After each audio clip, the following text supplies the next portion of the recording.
ಬೆಂಗಳೂರಲ್ಲೊಬ್ಬ ವಿಕೃತಕಾಮಿ ಗಂಡ ವಿಚಿತ್ರವಾಗಿ ಲೈಂಗಿಕ ಕ್ರಿಯೆಗೆ ಒತ್ತಾಯ ಮಾಡ್ತಾ ಇದ್ದ ಪತ್ನಿ ಬೇಸತ್ತಂತಹ ಪತ್ನಿಯಿಂದ ಈಗ ಗಂಡನ ವಿರುದ್ಧವೇ ದೂರನ್ನು ಕೊಡಲಾಗಿದೆ. ವಿಕೃತಕಾಮಿ ಗಂಡನ ಪ್ರಕರಣ ಇದು. ವಿಚಿತ್ರವಾಗಿ ಲೈಂಗಿಕ ಕ್ರಿಯೆಗೆ ಈತ ಒತ್ತಾಯಿಸ್ತಾ ಇದ್ದ ಪತ್ನಿ. ಇದರಿಂದ ಬೇಸತ್ತಂತಹ ಪತ್ನಿಯಿಂದ ಗಂಡನ ವಿರುದ್ಧವೇ ದೂರನ್ನು ಕೊಡಲಾಗಿದೆ. ಸಾಫ್ಟ್ವೇರ್ ಕಂಪನಿಯಲ್ಲಿ HR ಆಗಿರುವಂತಹ ದಂಪತಿ ಇಬ್ಬರು ಕೂಡ HR ಆಗಿ ಕೆಲಸ ಮಾಡ್ತಾ ಇದ್ದಾರೆ. ಸಾಫ್ಟ್ವೇರ್ ಕಂಪನಿಯಲ್ಲಿ ಲವ್ ಮಾಡಿ ಸಹೋದ್ಯೋಗಿಯನ್ನೇ ಮದುವೆಯಾಗಿತ್ತು. ಮನೆಯವರನ್ನ ಒಪ್ಪಿಸಿ ಸೆಪ್ಟೆಂಬರ್ನಲ್ಲಿ ಮದುವೆ ಆಗಿದ್ದಾರೆ.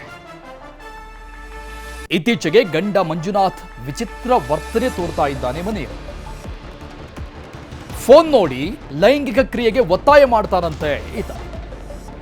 ಮನೆಯಲ್ಲಿ ಬೆತ್ತಲೆಯಾಗಿ ಓಡಾಡ್ತಾನಂತೆ. ಎಲ್ಲರೂ ಇದ್ರು ಕೂಡ ಅತ್ತೆ ಮಾವನ ಮುಂದೆನೆ ಬೆತ್ತಲೆಯಾಗಿ ಓಡಾಡ್ತಾನಂತೆ. ಇದು ಒಂದು ರೀತಿಯಾಗಿ ಮಾನಸಿಕ ಹಿಂಸೆಯನ್ನ ಕೊಟ್ಟಂತ ರೀತಿಯಲ್ಲಿ ಆಕೆಗೆ ಆಗ್ತಾ ಇದೆ. ಪತ್ನಿ ಅತ್ತೆ ಮಾವನ ಮುಂದೆಯೇ ಬೆತ್ತಲೆಯಾಗಿ ಓಡಾಟ. ಮಂಜುನಾಥನ ನಡವಳಿಕೆಯಿಂದ ಅಕ್ಕಪಕ್ಕದ ಮನೆಯವರಿಗೂ ಕೂಡ ಮುಜುಗರ ಶುರುವಾಗ್ಬಿಟ್ಟಿದೆ. ಮನೆಯಲ್ಲಿ ಅಷ್ಟೇ ಅಲ್ಲ, ಇದು ಮನೆಯಿಂದ ಆಚೆ ಕೂಡ ಬಂದಿದೆ. ಗಂಡನ ವಿರುದ್ಧ ಕೇಂದ್ರ ವಿಭಾಗದ ಸ್ಟೇಷನ್ಗೆ ಪತ್ನಿ ದೂರನ್ನು ಕೊಟ್ಟಿದ್ದಾರೆ. ಲವ್ ಮ್ಯಾರೇಜ್ ಇಬ್ಬರದು. ಶಾಂತಿನಗರದ ನಿವಾಸಿಯಾಗಿದ್ದಾರೆ. ಕೇಂದ್ರ ವಿಭಾಗದ ಮಹಿಳಾ ಠಾಣೆಯಲ್ಲಿ ಈ ಸಂಬಂಧಪಟ್ಟಂಗೆ ಪ್ರಕರಣ ದಾಖಲಾಗಿದೆ. ಮಂಜುನಾಥ್ ಈಕೆಗೆ 3ನೇ ಗಂಡ. ಆಕೆ 2ನೇ ಗಂಡನ ಜೊತೆ ಇದ್ದಾಗಲೇ ಪ್ರಪೋಸ್ ಮಾಡಿದ್ದ ಈತ. ಆಕೆ 2ನೇ ಗಂಡನಿಗೆ ಡಿವೋರ್ಸ್ ಕೊಟ್ಟು ಆಮೇಲೆ ಈತನನ್ನ ಮಂಜುನಾಥನನ್ನ ಮದುವೆ ಆಗಿದ್ರು. ಅವರ ಹಿಸ್ಟ್ರಿ ಇದು ಕೂಡ ಲವ್ ಮ್ಯಾರೇಜ್. 3ನೇ ಮದುವೆ ಈಕೆಗೆ. ಬಟ್ ಮದುವೆ ಆದ ನಂತರದಲ್ಲಿ ಕಳೆದ ಸೆಪ್ಟೆಂಬರ್ನಲ್ಲಿ ಮದುವೆ ಆಗಿರೋದು. ಮದುವೆ ಆದ ನಂತರದಲ್ಲಿ ಇಂಥದ್ದೊಂದು ಕಿರುಕುಳವನ್ನು, ಮಾನಸಿಕ ಕಿರುಕುಳವನ್ನು, ದೈಹಿಕ ಕಿರುಕುಳವನ್ನು ಮಂಜುನಾಥ್ ಅನ್ನುವಂಥ ವ್ಯಕ್ತಿ ಕೊಡ್ತಾ ಇದ್ದಾನೆ ಪತ್ನಿಗೆ. ಇದರಿಂದ ಬೇಸತ್ತು ಕಂಪ್ಲೇಂಟ್ ಕೊಟ್ಟಿದ್ದಾನೆ. ಜಗಳ ಮಾಡಿ ಬಂದು ದೊಡ್ಡದು ಮಾಡಿದಕ್ಕೆ ನಾವು ಹೇಳಿದ್ವಿ ಸೆಕ್ಷುವಲ್ ಹರಾಸ್ಮೆಂಟ್ ತುಂಬಾ ಅಸಹ್ಯವಾಗಿ ಮಾಡಿದಾನೆ. ಎಂತಾನು ನೋಡಿಲ್ಲ. ಅಸಹ್ಯವಾಗಿ ಒಂದು ವಿಡಿಯೋಸ್ಗಳೆಲ್ಲ ನೋಡ್ಬಿಟ್ಟು ಅದ್ರ ಮೇಲೆ ನನ್ನ ಮೇಲೆ ಪ್ರಭಾವ ಮಾಡ್ತಿದ್ದ. ನೀನ್ ಅದೇ ತರನೇ ಮಾಡ್ಬೇಕು, ನಂಗೆ ಹಂಗೆ ಇರ್ಬೇಕು, ನಾನು ಆತರ ಮಾಡ್ಲಿಲ್ಲಾನೆ ನೀನ್ ಯಾವ ತರ ಲೆವೆಲ್ ಬೇಕಿರ್ ಹೋಗ್ತೀನಿ ಅಂತ ಹೇಳಿ ದೊಡ್ಡದು ಮಾಡ್ತಾ. ನಾನು ಅವ್ರಿಗೆ FIR ಅಲ್ಲಿ ಅದನ್ನೇ ಮೆನ್ಷನ್ ಮಾಡಿದೀನಿ. ನೋಡಿ ಸರ್, ಅವ್ನು ಸೆಕ್ಷುವಲ್ ಹರಾಸ್ಮೆಂಟ್ ಮಾಡ್ತಾವನೆ, ಮನೆ ಮುಂದೆ ಬಂದು ತುಂಬಾ ದೊಡ್ಡ ಜಗಳ ಮಾಡ್ತಾವನೆ, ಕೇಸ್ ಹಾಕಿರೋದಕ್ಕೆ ಕೇಸ್ ನ ನೀವು ವಾಪಸ್ ತಗೊಂಡ್ರೆ ನೀವು ತಗೋಬೇಕು, 5 ಲಕ್ಷ ನಿಂಗೆ ಕೊಡ್ತೀನಿ ಅಂತ ಹೇಳಿದಾನೆ. ಬಟ್ ಅದೇ ನಾವ್ ಯಾವತ್ತು ಅಂತ ಹೇಸಿಗೆ ಕೆಲಸಕ್ಕೆ ನಾವು ಕೈ ಹಾಕೂ ಇಲ್ಲ. ಯಾಕಂದ್ರೆ ನಾನು ದುಡಿತಿದ್ದೀನಿ, ನಾನು ಇವತ್ತು ಹಂಗೆ ಇದ್ದೀನಿ. ಅವನು ಮನಿ ಟ್ರ್ಯಾಪ್ ಅಂತ ಹೇಳಿದಾನೆ. ಮನಿ ಟ್ರ್ಯಾಪ್ ಯಾರು ಮಾಡೋದು ಅಂದ್ರೆ ದುಡಿಲಿಲ್ದವ್ರು ಇರ್ತಾರಲ್ಲ ಅಂತವ್ರಿಗೆ ಯೂಸ್ ಮಾಡ್ಬೇಕು. ಬಟ್ರೆ ಅವ್ನು ನನ್ನ ಹತ್ರ ಹೇಳ್ಬಾರ್ದೈತಿ ಮಾತು. ಯಾಕಂದ್ರೆ ಜಾಬ್ ಕೊಡ್ಸಿರೋದೇ ನಾನೇ, ಮ್ಯಾನೇಜರ್ ಪೋಸ್ಟಿಗೆ ಮಾಡ್ಸಿರೋದು ನಾನೇ. ಅದ್ ಹೆಂಗ ನನಗೆ ಮನಿ ಟ್ರ್ಯಾಪ್ ಮಾಡ್ಕೊಳ್ಳಿ, ದುಡ್ಡು ಕಿತ್ಕೊಂತಾವನೆ ಅಂತ ಹೇಳಿದಾನೆ.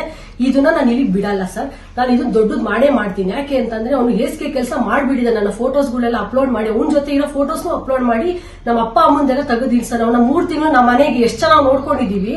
ಅವನಿಗೆ ನಿಯತ್ತಿಲ್ದಂಗೆ ನಮ್ಮ ಅಪ್ಪ ಮುಂದೆ ನಮ್ದೆಲ್ಲ ಫೋಟೋಸ್ ನೆಲ್ಲ ದೊಡ್ಡದು ಮಾಡಿದಾನೆ. FIR ಕಾಪಿ ಎಲ್ಲ ಮೆನ್ಷನ್ ಮಾಡಿದೀನಿ. ಪ್ರತಿಯೊಂದು ಸೈಬರ್ ಅಲ್ಲಿ ಹಾಕಿದೀವಿ. ಈ ತರ ವಿಡಿಯೋಸ್ ಗಳೆಲ್ಲ ಮಾಡ್ಬಿಟ್ಟು ನನ್ನ ಎಡಿಟಿಂಗ್ಸ್ ಎಲ್ಲ ಹಾಕ್ಸಿ ಮಾಡಿಸಿದಾನೆ ಫೋಟೋಸ್ ಗಳೆಲ್ಲ ಅಂತ.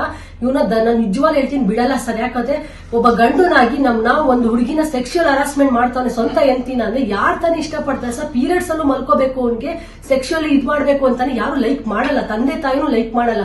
ಆದ್ರೆ ತಂದೆ ತಾಯಿಗಳು ಅವ್ರುಗಳು ಹೇಳ್ತಾರೆ, ನಾಚಿಕೆ ಆಗ್ಬೇಕು ತಂದೆ ತಾಯಿಗಳಿಗೆ. ಏನು ಅಂತಾನೆ, ಮಲ್ಕೋಬೇಕು, ನಿಮ್ ಪೀರಿಯಡ್ಸ್ ಅಲ್ಲೂ ನೀನು ಅವನಿಗೆ ಇದು ಮಾಡ್ಲೇಬೇಕು, ನೀನು 3ನೇ ಮದ್ವೆ ಆಗಿರೋಳು, ನೀನ್ 3ನೇ ಮದ್ವೆ ಆಗಿರೋ ಸತ ಯಾವಾಗ್ಲೂ ಹೇಳ್ತೀನಿ. ನಾನು ಯಾವತ್ತೂ ಕಾಲ್ ಬೇಡಿ ಇಟ್ಕೊಂಡಿಲ್ಲ ಅವ್ರನ್ನ. ನಾನು ಬಂದ್ ಮದ್ವೆ ಮಾಡ್ಕೊಡ್ರಿ ಅಂತ ಅವರಾಗೋರೇ ಮಾಡ್ಕೊಂಡಿರೋದು. ನಮ್ಗೆ ಪ್ರತಿಯೊಂದು 1ನೇ ಮದ್ವೆಯಿಂದನೂ 2ನೇ ಮದ್ವೆ ಡೈವರ್ಸ್ ಆದದಕ್ಕೂ ಅವನಿಗೆ ಕಾರಣ. ಇವತ್ತಿಗೆ ಸ್ಟೇಷನ್ ಅಲ್ಲಿ ಕಂಪ್ಲೇಂಟ್ ಇದೆ. ಅವನು ಇದು ನಾಗರಾಜನೊಂದು ಜೊತೆ ಮದ್ವೆಲಿ ಆದಾಗ ಡೈವರ್ಸಿಗೆ ಹೋಗ್ಬೇಕಾದ್ರೆ ಕಂಪ್ಲೇಂಟ್ ಕೊಟ್ಟಾದಾಗ ಇವನು ಅವರಿಗೆ ಫೋನ್ ಮಾಡ್ಬಿಟ್ಟು ಹೇಳಿದ್ದ, ಸರ್ ಈ ತರ ಒಂದು ಕೇಸ್ ಬರ್ತಿದೆ ಸರ್, ನೀವು ದಯವಿಟ್ಟು ತಗೋಬೇಕು ಅಂತ ಮಾಡಿದ್. ಇವಾಗ್ಲೂ ಕೂಡ ಕಂಪ್ಲೇಂಟ್ ವುಮೆನ್ಸ್ ಪೊಲೀಸ್ ಸ್ಟೇಷನ್ ಅಲ್ಲಿ ಇದೆ. ಅವನ ಮೇಲೆ ಬಂದಿರೋದು, ಅವ್ನು ಹೇಳಿ ಫೋನ್ ಮಾಡಿಸಿ ರೆಫರೆನ್ಸ್ ಮಾಡಿಸಿರೋದು ಇದು ಕೂಡ ಇದೆ. ಅವನು ಸುಳ್ಳು ಹೇಳ್ಬಹುದು, ನಮ್ಮ ಅಪ್ಪ ಅಮ್ಮಂಗ್ ಗೊತ್ತಿಲ್ಲ, ನನಗೆ ಗೊತ್ತಿಲ್ಲ ಅಂತ. ಪ್ರತಿಯೊಂದು ಜನಕ್ಕೂ ಗೊತ್ತು ಚಿಕ್ಕಬಳ್ಳಾಪುರದಲ್ಲಿ ಸರೌಂಡಿಂಗ್ಸ್ ಅಲ್ಲಿ ಇರೋದು ಇವ್ಳು ಈ ತರದ್ದು ಅಂತ. ಬಟ್ ಅವನ್ನೆಲ್ಲ ಮುಚ್ಚು ಮಾತ್ರ ಜಗಳ ಮಾಡಿ ಬಂದು ಈ ಬಗ್ಗೆ ಡೀಟೇಲ್ಸ್ ಕೊಡ್ತಾರೆ ನಮ್ಮ ಪ್ರತಿನಿಧಿ ಮದೇಶ ಸಂಪರ್ಕದಲ್ಲಿದ್ದಾರೆ. ಮದೇಶ, ಇವರದ್ದು ಲವ್ ಮ್ಯಾರೇಜ್ ಅಂತ ಹೇಳಿಕೊಳ್ಳೋದಕ್ಕೇ ನಾಚಿಕೆ ಪಡುವಂತಹ ಘಟನೆ ನಡೀತಾ ಇರೋದು. ಸೊ ಈ ಸಂಬಂಧಪಟ್ಟಂಗೆ ಕಂಪ್ಲೇಂಟ್ ಕೂಡ ಆಗಿದೆ. ಏನು ಆಕ್ಷನ್ ಅಂತ ಮಾಹಿತಿ ಸಿಗ್ತಾ ಇದೆ ಈತನ ಮೇಲೆ? ಎಲ್ಲಿದ್ದಾನೆ ಈತ ಈಗ? ಅರುಣ್, ಈಗಾಗಲೇ ಈ ಒಂದು ಪ್ರಕರಣಕ್ಕೆ ಸಂಬಂಧಪಟ್ಟಂತೆ ಕೇಂದ್ರ ವಿಭಾಗದ ವುಮೆನ್ಸ್ ಪೊಲೀಸ್ ಠಾಣೆಯಲ್ಲಿ ಪ್ರಕರಣ ದಾಖಲಾಗಿದೆ. ಪೊಲೀಸರು ಕೂಡ ತನಿಖೆ ಮಾಡುವಂತಹ ಕೆಲಸವನ್ನ ಮಾಡ್ತಿದ್ದಾರೆ. ಈಗಾಗಲೇ ಆರೋಪಿಯ ವಿರುದ್ಧ ನೋಟಿಸ್ ಅನ್ನು ಕೂಡ ಜಾರಿ ಮಾಡುವಂತ ಕೆಲಸವನ್ನ ಪೊಲೀಸರು ಮಾಡಿದ್ದಾರೆ. ವಿಚಾರಣೆಗೆ ಹಾಜರಾಗಬೇಕಂತೇಳಿ ತಿಳಿಸಿದ್ದಾರೆ.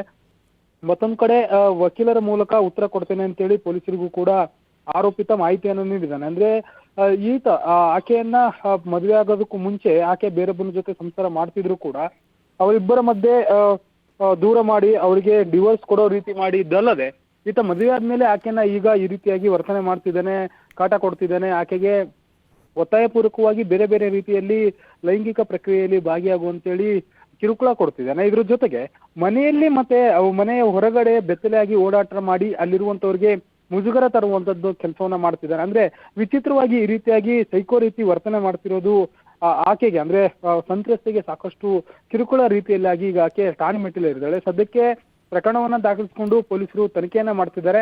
ಆರೋಪಿಯನ್ನ ವಿಚಾರಣೆ ಮಾಡ್ತಾರೆ. ವಿಚಾರಣೆ ವೇಳೆ ಆರೋಪಿತ ಏನು ಹೇಳಿಕೆ ಕೊಡ್ತಾನೆ ಅನ್ನೋದನ್ನ ಕಾದು ನೋಡ್ಬೇಕಿದೆ. ಅರುಣ್. Thank you Madesh ಡೀಟೇಲ್ಸ್ಗೆ.